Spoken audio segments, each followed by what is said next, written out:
Isang nakakalungkot nga po na balita, Caitlin Biray umalis na nga po sa koponan ng Chocomucho Flying Titans. And before that mga kaibigan, please don't forget to like and subscribe. Maraming salamat po. At dahil nga po napakadaming lipatan serye na nangyayari ngayon, maraming mga fans po ng Chocomucho Flying Titans ang nalungkot ng sobra dahil nga po sa pag-alis nitong si Bea De Leon. At ngayon naman po, kakukumpirma pa lang, kalalabas pa lang po ng balita, Caitlin Biray sumunod na nga pong umalis sa koponan ng Chocomucho Flying Titan.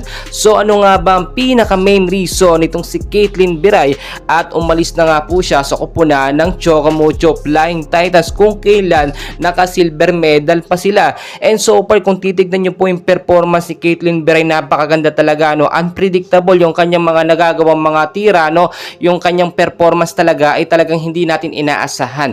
Pero sa kadahilanan nga pong panibagong sistema na at pinapatupad ngayon ni Coach Dante Alinsunurin at syempre yung mga offer ngayon ng mga malalaking kumpanya dito sa PBL ay pataasan po ng pataasan.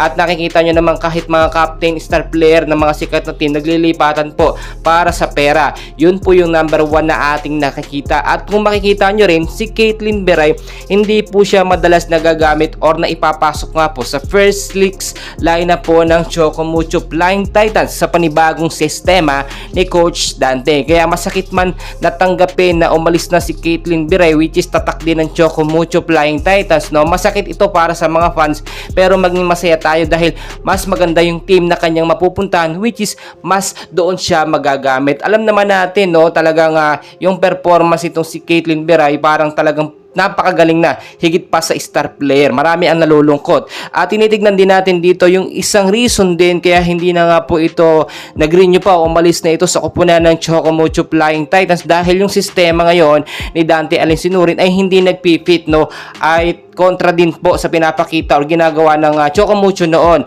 Alam naman natin, mas pinapriority ni Coach Dante at ng Chocomucho yung mga bagong player nila. Especially nandiyan si Cici Rondina, which is alam naman natin napapakinabangan at sinasabi nilang halos bumubuhat nga daw po sa koponan ng Chocomucho Flying Titans. Pero kung wala si Bea De Leon, si Caitlin Biray, hindi po talaga angat ang rankings po ng Chocomucho Flying Titans. Alam naman natin yan. Nakakalungkot ito ng sobra sa mga fans ng Chocomucho, pero ganun po talaga. Alam nyo, kapag ka talaga gusto ng isang player na manatili dito nga po sa koponan niya, kahit Chocomucho man niya, talaga mananatili siya, hindi siya magpapadaig sa malalaking offer. Ito si Bea De Leon nasa Creamline Cool Smashers na. Ito namang si Caitlin Biray, hinihintay po natin yung pinaka latest update kung saan koponan po siya malilipat. And for sure, talagang kaabang-abang yung PBL All Filipino Conference ngayong February 17 na yan. Bukod pa po sa mga panibagong team na ating makakaharap or mapapanood, iba't ibang mga player din naglipatan sa mga sikat at mga malalaking kumpanya dito sa PBL. And well guys, maging masaya na lamang po tayo sa ating idol na si Caitlin Biray. Saan man siya mapunta, ay suportahan pa rin po natin. Please guys, don't forget to like and subscribe for more PBL